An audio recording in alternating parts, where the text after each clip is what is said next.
বড় ভূমিকম্পের আগে অনেক ছোট ছোট ভূমিকম্প হয়। তো ঠিক সেরকম ভাবে এখন তো মিছিলগুলো হচ্ছে। আর শেখ হাসিনার যে প্রত্যাবর্তনটি হবে, এটা নিশ্চিতভাবে আমরা বলতে পারি একটা ঐতিহাসিক প্রত্যাবর্তন হবে, এবং এটা আমাদের রাজনৈতিক ইতিহাসের সমস্ত সমীকরণ বদলে দেবে। এবং যে পরিমাণ জনবিস্ফোরণ হবে, এটা আসলে কল্পনারও বাইরে, আমি দৃঢ়ভাবে বিশ্বাস করি, এবং পরিণতি সেই দিকেই আসলে যাচ্ছে। এবং এই যে মানুষের অব্যাহত সমর্থনের কথা আমরা নানাভাবে দেখছি। আজকেও আমি কিছুক্ষণ আগে একটা মিছিলের ছবি দেখলাম, সেখানে ছাত্রলীগ মিছিল করছে। মিছিল করার মধ্যে বাজারে থেকে আমরা দেখতে পাচ্ছি যে মানুষ করতালি দিচ্ছে। গতকালকের একটি মিছিলে একজন একজন মহিলা, একজন মা, ছাত্রলীগের নেতাকর্মীরা মিছিল করে, স্বাভাবিকভাবেই মিছিল করে দ্রুত আবার জায়গা ত্যাগ করতে হয়, কারণ পুলিশ আসবে, বিএনপি জামায়াত এনসিপির ক্যাডারেরা আসবে। তো সেই অবস্থার মধ্যেও কিন্তু একজন মা, তিনি তার সবার সন্তানের মতো, হয়তো তাদের পরিচয়ও নেই, সন্তানের মতো মনে করে ছাত্রলীগের কর্মীদের মাথায় হাত বুলিয়ে দিচ্ছেন এবং সবার সঙ্গে সমস্যাটি তিনি জয় বাংলা বলছেন। এবং এই অবস্থা কিন্তু আমরা বাংলাদেশের সবখানে আমরা কম বেশি দেখতে পাচ্ছি। মিছিল হচ্ছে, এই বারান্দা থেকে জানালা দিয়ে কেউ তালি দিচ্ছে, কেউ সমর্থন প্রকাশ করছে। এবং আমরা জানি যে সবকিছু তো আর অডিও ভিডিও দিয়ে ভিজুয়াল প্রেজেন্টেশন দেওয়া সম্ভব না, কিন্তু মিছিলগুলো করার পরে যখন ছাত্রলীগের নেতাকর্মীরা আক্রান্ত হয়, আমরা অনেক জানি যে পরিচয় নেই, জানাশোনা নেই, আমাদের গ্রামের মানুষ, শহরের মানুষ, তারা আশ্রয় দিচ্ছে, থাকার সুযোগ করে দিচ্ছে, এবং তারা ভেতর থেকে খবর দিচ্ছে যে পুলিশ কোন দিকে আছে, কখন বের হতে হবে। সব ধরনের সহযোগিতা বাংলাদেশের মানুষের কাছ থেকে কিন্তু আমাদের আওয়ামী লীগের নেতাকর্মীরা, ছাত্রলীগের নেতাকর্মীরা সবাই পাচ্ছে। এবং এটা আমি স্পষ্ট করে বলছি যে এরা সমর্থক কর্মী কোনো কিছুই নয়, সাধারণ মানুষ। বিশেষ করে আমি মনে করি যে শেখ হাসিনার প্রতি ভালোবাসার কারণেও, মুক্তিযুদ্ধের প্রতি ভালোবাসার কারণেও, এবং জয় বাংলার প্রতি মানুষের একটা স্বতঃস্ফূর্ত উন্মাদনা আছে, সেটার কারণে, এবং যে যাপিত জীবনের অভিজ্ঞতা, ভবিষ্যৎ নিয়ে অনিশ্চয়তা, এটার কারণে এই সমর্থনটা আসলে বৃদ্ধি পাচ্ছে। আওয়ামী লীগ সভানেত্রী শেখ হাসিনা সম্প্রতি সংবাদ মাধ্যমের সঙ্গে সাক্ষাৎকারে ঘোষণা করেছেন খুব দ্রুতই তিনি দেশে ফিরবেন, এবং তারপরে সংবাদ মাধ্যমের খবরে বেরিয়ে আসে যে তিনি দলের শীর্ষ নেতাদের জানিয়ে দিয়েছেন 6 মাসের মধ্যেই তিনি দেশে ফিরতে চান। এমনকি কোনো কোনো সংবাদ মাধ্যম লিখেছে তিনি নাকি দেশে ফেরার জন্য ট্রাভেল পাসেরও আবেদন করবেন এই আগস্ট মাসের মধ্যেই।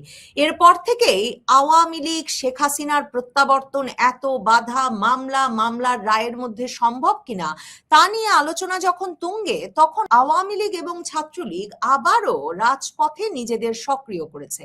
ঢাকা, চট্টগ্রাম সহ সারা দেশে প্রতিদিনই মিছিলের পর মিছিলের খবর আসছে, মিছিলে লোক সংখ্যা বাড়ছে। আর সম্প্রতি এক মিছিলে হাজার হাজার মানুষ জড়ো করে, সমাবেশ করে, সেই মিছিলে লোক সংখ্যা দেখে পুলিশকে সরে পড়তে বাধ্য করবার পর ছাত্রলীগের এসব মিছিল ঠেকানো যাবে কিনা তা নিয়ে এখন আলোচনা তুঙ্গে উঠেছে। আমার সঙ্গে সংযুক্ত হয়েছেন ছাত্রলীগ সভাপতি সাদ্দাম হোসেন। সাদ্দাম হোসেন, আপনাকে স্বাগত জানাই। সাদ্দাম, আপনারা এই যে মানে এতটা সক্রিয় হয়ে উঠলেন, নির্বাচনের আগে পরে বেশ কিছুটা সময় তো মিছিল দেখা যায়নি ছাত্রলীগ বা আওয়ামী লীগের। এই ঘোষণার সাথে কি কোনো সম্পর্ক আছে যে আপনাদের নেত্রী ঘোষণা দিয়েছেন তিনি দেশে ফিরবেন, আপনাদের প্রস্তুত হতে বলেছেন, সেজন্যই এতটা সক্রিয় হয়ে উঠেছে ছাত্রলীগ? একটা তো জনস্রোত সৃষ্টি হয়েছে বলে মনে হচ্ছে। ইত্তেফাক লিখেছে নোয়াখালীর মিছিলটা সম্পর্কে যে একটা জনস্রোতের সামনে পুলিশ টিকতে পারেনি, পুলিশ সরে যেতে বাধ্য হয়েছে একটা ইউনিয়নের ছাত্রলীগের মিছিলের কারণে। তো আজকে যখন নিষেধাজ্ঞা দিয়ে রেখেছে, আওয়ামী লীগ ছাত্রলীগকে রাজনৈতিক কার্যক্রমের বাইরে রেখেছে, আদালতকে ব্যবহার করে নিজেরা রায় দিয়ে দিচ্ছে, তো সরে শুধুমাত্র পুলিশ যেতে বাধ্য হবে না, সরে আসলে সবাইকে যেতে বাধ্য হবে। এবং এই মিছিল ঝটিকা বলছে, এটা বলছে, ওখানে বলছে, মিছিল আসলে থামবে না। এবং যদি যে প্রক্রিয়া অব্যাহত রাখা হয়েছে, এই প্রক্রিয়া যদি অব্যাহত রাখা হয়, মিছিল শেষ পর্যন্ত সচিবালয়েও চলে যাবে, মিছিল নির্বাচন কমিশনেও চলে যাবে, মিছিল সরকারি বাসভবনেও চলে যাবে। অতএব আমরা যেটা মনে করি যে একটা অন্তর্ভুক্তিমূলক গণতান্ত্রিক রাজনৈতিক প্রক্রিয়া সরকারকে দ্রুত শুরু করতে হবে। আরেকটি হচ্ছে যে স্বাভাবিকভাবেই 5 বারের সফল প্রধানমন্ত্রী, আওয়ামী লীগ সভাপতি, বঙ্গবন্ধু কন্যা দেশরত্ন শেখ হাসিনাকে কেন্দ্র করে মানুষের মধ্যে আবেগ রয়েছে, এবং এটা শুধুমাত্র একটা দলীয় গণ্ডির মধ্যে সীমাবদ্ধ আমি সেটা মনে করি না। বাংলাদেশের মানুষের একটা আবেগ রয়েছে, উন্মাদনা রয়েছে, আশা রয়েছে, আকাঙ্ক্ষা রয়েছে, একটা মনের মধ্যে একটা মূর্ছনা রয়েছে শেখ হাসিনাকে ঘিরে। তো স্বাভাবিকভাবেই সেই বার্তাটি শেখ হাসিনা দেশে ফিরবেন এটা বাংলাদেশের সাধারণ মানুষ জানে, জনগণ জানে, বিশ্বাস করে, এবং সেই ঐকান্তিক যে ঐতিহাসিক মুহূর্ত সেটার জন্য বাংলাদেশের মানুষ প্রহর গুনছে। তো সেই ঘোষণাও নেতাকর্মীদের মধ্যে স্বাভাবিকভাবেই তাদের মধ্যে এক ধরনের অনুপ্রেরণা তৈরি করেছে, উৎসাহ তৈরি করেছে, এবং এই উৎসাহ আসলে থামবে না। যে মিছিল শুরু হয়েছে, এই মিছিল সবখানেই ছড়িয়ে পড়বে। যে আগুন তরুণ প্রজন্মের মধ্যে আমরা দেখতে পাচ্ছি, বিশেষ করে আজকেও দেখবেন যে স্কুলের বাচ্চারা জয় বাংলা স্লোগান দিতে দিতে তারা স্কুল থেকে বের হয়েছে। গতকালকে 18 জন নোয়াখালীর যে মিছিলের কথা বললেন 3 নং নোয়ান্নই ইউনিয়ন, সেখান থেকে 18 জন শিশু কিশোরকে গ্রেপ্তার করা হয়েছে। বেশিরভাগেরই বয়স 13, 14, 15 বছর, তাদেরকে গ্রেপ্তার করা হয়েছে। মিছিল কি থামছে? মিছিল প্রত্যেক দিনই বাড়ছে, এবং মিছিল এই মিছিল থামবে না। এবং বাংলাদেশের যে রাজনৈতিক বাস্তবতা, আওয়ামী লীগ শুধুমাত্র স্বাধীনতা আন্দোলনের নেতৃত্ব দিয়েছে, সংসদীয় নির্বাচনের ইতিহাসে সবচেয়ে বেশি বার বিজয়ী হয়েছে। আওয়ামী লীগের বাংলাদেশের প্রগতিশীল থেকে শুরু করে একটা গণতান্ত্রিক ভাবাপন্ন মানুষের উল্লেখযোগ্য সংখ্যক সমর্থন আছে। শুধু এভাবে দেখলে হবে না। আমরা অনেক সময় ভাবি যে রাজনৈতিক দলের সঙ্গে একটা গণমানুষের আবেগের সম্পর্ক কতটুকু, কিন্তু বাংলাদেশের যে সোশ্যাল ফ্যাব্রিক, সেখানে কিন্তু এই রাজনৈতিক দলটাকে সমর্থন করা, এটা মানুষের অস্তিত্বের সঙ্গে সম্পৃক্ত আছে। সাধারণ মানুষের চলাফেরা, স্বপ্ন, আশা, বেদনা, ভঙ্গ সবকিছুর সঙ্গে এই দলটা জড়িত আছে। যে কারণে এই দলটিকে আপনি নিষিদ্ধ রাখবেন এবং বঙ্গবন্ধু কন্যাকে আপনি একটা রাষ্ট্রযন্ত্রকে ব্যবহার করে রাজনীতির বাইরে ঠেলে দেওয়ার চেষ্টা করবেন, এবং আপনি মনে করবেন যে আপনি টিকে যাবেন। যারা এটা মনে করছে তারা আসলে বোকার স্বর্গে বসবাস করছে। তো আমরা বিশ্বাস করি যে শেখ হাসিনার প্রত্যাবর্তন তো হবেই।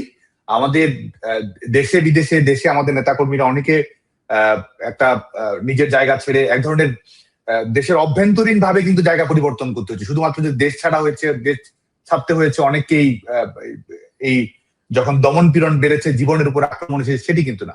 তো আমি মনে করি যে সবাই ধাপে ধাপে সক্রিয় হচ্ছে। দেশের বাইরে যারা নেতাকর্মী রয়েছে তারাও ধাপে ধাপে তারা দেশে ফিরছে এবং ফিরবে, এবং এটির মাধ্যমে আমরা বিশ্বাস করি যে আমাদের আন্দোলন সংগ্রাম একটা টার্নিং পয়েন্টে যাবে। সংগঠিত হলেন কখন আপনারা, মানে এতটা সংগঠিত হলেন কখন? আওয়ামী লীগের পতনের পর থেকে এই সংবাদ মাধ্যমে, সামাজিক যোগাযোগ মাধ্যমে, এমনকি আওয়ামী লীগ ছাত্রলীগ ঘনিষ্ঠ জনরাও ক্রমাগত লিখছিলেন যে আওয়ামী লীগের কোনো সংগঠন আর নাই, আওয়ামী লীগ ছাত্রলীগ এরা এত দুর্বল হয়ে পড়েছে, মানে আপনাদের মতো নেতৃত্বের ওপর কোনো আস্থা নাই। মানে এই সংগঠিত হয়ে উঠলেন কখন, এবং সংগঠিত হয়ে উঠেছেন বলেই কি আপনাদের নেত্রী এতটা আস্থা পাচ্ছেন যে এখন তিনি ফিরে যাবেন? মানে আমার কাছে একটা বিস্ময়কর মনে হয় যে গত বছরের শেষ থেকে দেখা শুরু করলাম যে ছাত্রলীগ, আওয়ামী লীগের যেই নেতারা মিছিল সমাবেশের আয়োজন করছেন তারা তাদের নাম দিচ্ছেন, নাম লিখছেন, মাস্ক উঠে গেছে মুখ থেকে, মানে কোনো ঢাকনা নাই। এবং এমনকি ঢাকা বিশ্ববিদ্যালয়ে কয়েকজন গিয়ে যে ডাকসু ভবনের সামনে সম্প্রতি মানববন্ধন করলেন, কোন হলের কোন পদাধিকারী তারা ছাত্রলীগের, সেটা তারা ঘোষণা দিয়ে দিলেন। তার মানে এগুলো তো আপনারাও খবর সরবরাহ করছেন, মানে এই সাহসটা কেন করছেন আপনারা? একটি হচ্ছে যে এটির কারণ যদি বলি, একটা হচ্ছে যে বাংলাদেশ ছাত্রলীগ, বাংলাদেশ আওয়ামী লীগের সাংগঠনিক শক্তি অক্ষত আছে।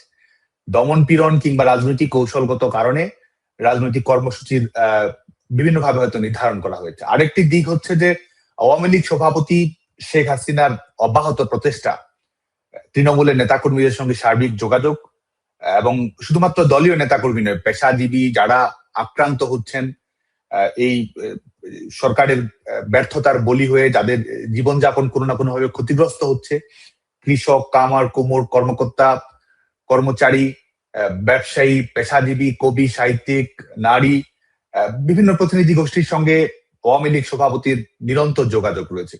তো সেটির একটি বহিঃপ্রকাশ আমাদের সাংগঠনিক সক্রিয়তার মধ্যে অবশ্যই রয়েছে। আরেকটি হচ্ছে যে পরিস্থিতির মধ্য দিয়ে বাংলাদেশকে যেতে হয়েছে 5 আগস্ট পরবর্তী সময়ে, বাংলাদেশের মানুষ তো পার্থক্যটা দেখছে, রেজাল্ট শিটটা দেখছে, তাদের জীবনে কি প্রভাব পড়েছে, জীবনে কি নেতিবাচক পরিবর্তনটা এসেছে, জীবনের কতটুকু গ্যারান্টি আছে, তার গুণগত মানে কতটুকু অবনমন ঘটেছে, বাংলাদেশের মানুষ কিন্তু এগুলো তুল্যমূল্য বিচার বিবেচনা করে দেখছে।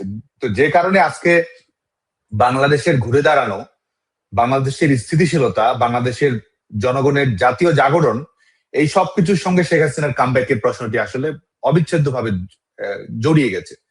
আর একই সঙ্গে গণতান্ত্রিক রাজনীতির ভবিষ্যৎ, সেটাও শেখ হাসিনার প্রত্যাবর্তনের সঙ্গে জড়িয়ে গেছে। কারণ আমরা কিন্তু সবসময় বলি, একটা রাষ্ট্রে যে কোনো দল সরকার পরিচালনা করতে পারে, যে কোনো দল সরকারে আসতে পারে, কিন্তু জনগণের ম্যান্ডেটটা নিতে হবে। আজকে যখন জনগণের ম্যান্ডেট ছাড়া লন্ডনে একটা দুইটা সিটিং মিটিং করলেন আর দেশের ভেতরে আপনি নিজেরা নিজের একটা দফা রফা করলেন, সেটার মাধ্যমে একটা সরকার পরিচালনা করলেন এবং সেটাকে আবার গণতন্ত্র বলে চালিয়ে দিলেন। এবং এখন দেখুন যে আজকে আওয়ামী লীগকে নিষেধাজ্ঞা দিয়ে রাখা হয়েছে, ছাত্রলীগের উপর নিষেধাজ্ঞা, একটা রাজনৈতিক দলকে রাষ্ট্র থেকে মুছে দেওয়ার চেষ্টা হচ্ছে। আর এদিকে আপনি এটা করছেন, একটা উদার গণতন্ত্রের ভেগ ধরছেন। তো এই বাংলাদেশের মানুষকে কি আপনি বোকা ভাবেন যে আপনি নিষেধাজ্ঞা দিয়ে রাখছেন? পুরো কারাগার আপনি আওয়ামী লীগের নেতাকর্মীদের দিয়ে বন্দি রেখেছেন। পুলিশকে আপনি ব্যবহার করছেন কিন্তু মানুষের নিরাপত্তা দেওয়ার জন্য না। আমাদের নারীরা ধর্ষণের শিকার হচ্ছে, শিশুরা ধর্ষণের শিকার হচ্ছে, চাঁদাবাজির ঘটনা অব্যাহত ভাবে ঘটছে, মবের ঘটনা ঘটছে। পুলিশকে কিন্তু এইসব অপরাধ দমন করার কাজে পুলিশকে ব্যবহার করা হচ্ছে না। পুলিশকে ব্যবহার করা হচ্ছে যে কোথায় ছাত্রলীগের কর্মীরা মিছিল করছে, কোথায় আওয়ামী লীগের নেতা কর্মীরা সংগঠিত হচ্ছে, কে ফেসবুকে একটা স্ট্যাটাস দিয়েছে, কে ফেসবুকে লাইক দিয়েছে, কে পত্রিকার নিজের কমেন্ট করেছে, যেটা সরকারের ভিত টলিয়ে দিচ্ছে তাদের ভাষায়। তো সে কারণে তারা কিন্তু গোটা পুলিশকে ব্যবহার করছে আওয়ামী লীগ এবং ছাত্রলীগের দমন পীড়নের কাজে। তো এই যখন অবস্থা হয়, তো স্বাভাবিকভাবে আমি মনে করি যে একটা রাজনৈতিক জনগোষ্ঠীর একটা অভূতপূর্ব উত্থান হয়। আজকে দেখুন যে আমি ছোট্ট একটা উদাহরণ দিই, বাড়ির সামনে মিছিল হয়েছে, সেই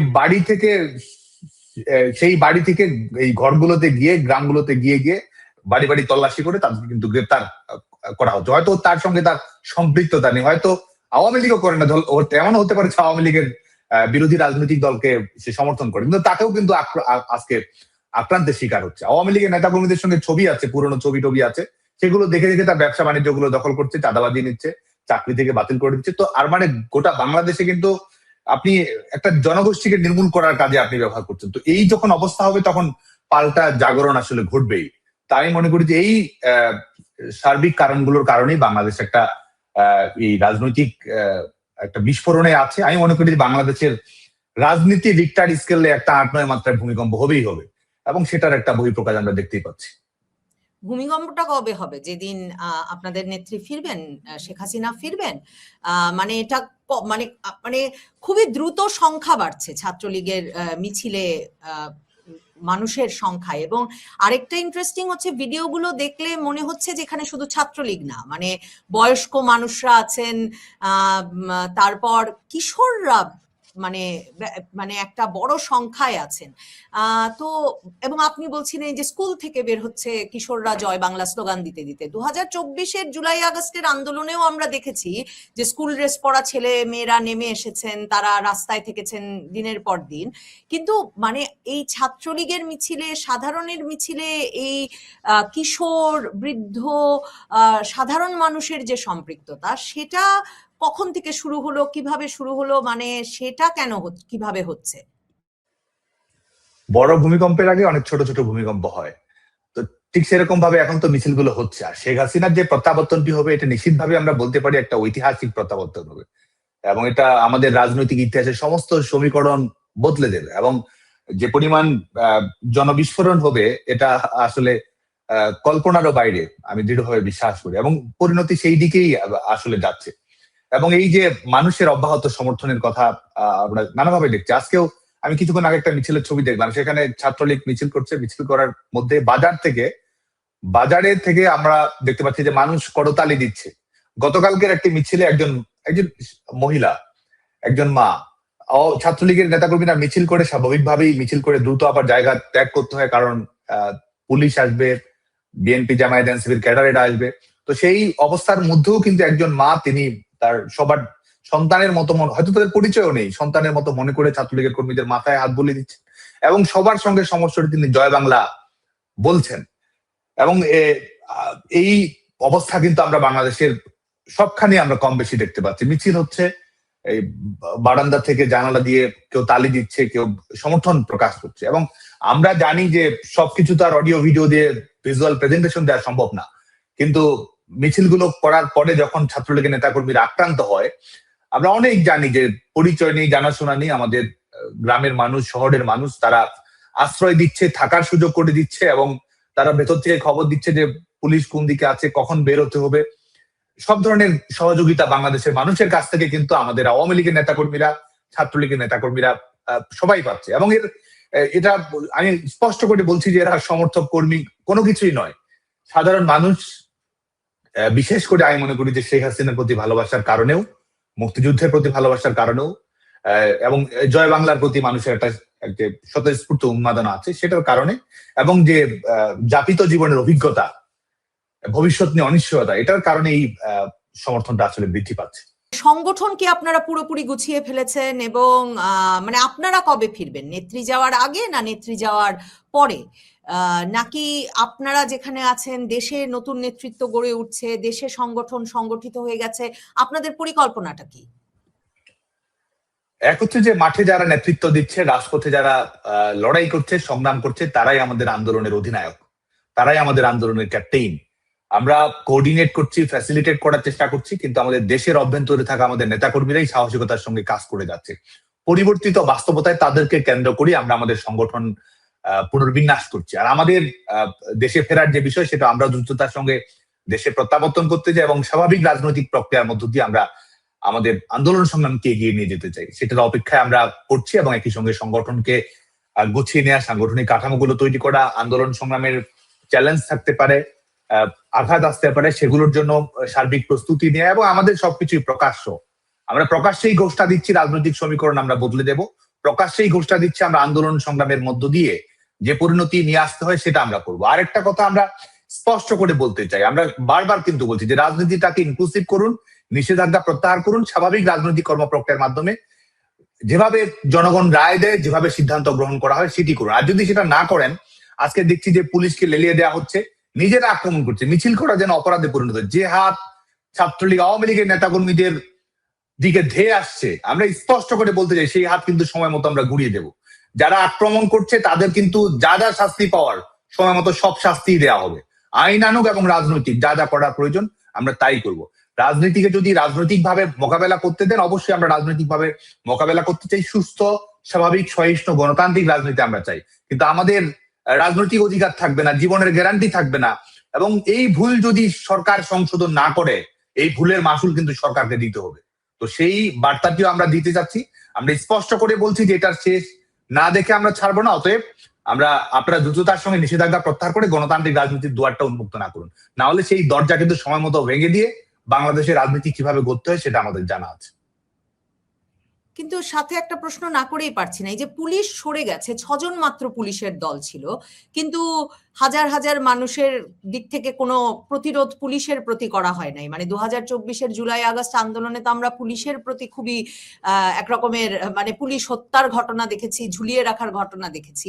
আমার মনে পড়ছে যে বাংলা মোটরে যখন ছাত্রলীগের বিরাট মিছিল হয়েছিল এনসিপির অফিসের নিচে অনেকক্ষণ ধরে স্লোগান টোগান দিয়ে, তখনও পুলিশের সাথে ব্যানার টানাটানি দেখেছি, কিন্তু শত শত মানুষের মিছিল থেকে পুলিশের ওপর কোনো মানে প্রতিরোধ গড়ে তুলতে দেখা যায় নাই। মানে আপনাদের আপাতত মানে এমনকি আজকে একটা ভিডিও দেখেছি যে বিএনপির এক নেতা নাকি ছাত্র দলের এক নেতা এসেছেন, তো তিনি করছেন, মিছিলকারীরা ব্যানার রেখে তারা উল্টো দিকে হাঁটা শুরু করেছেন। তো আপনারা কি আপাতত একটা শান্তিপূর্ণ মানে পথে এগোতে চাচ্ছেন কিনা?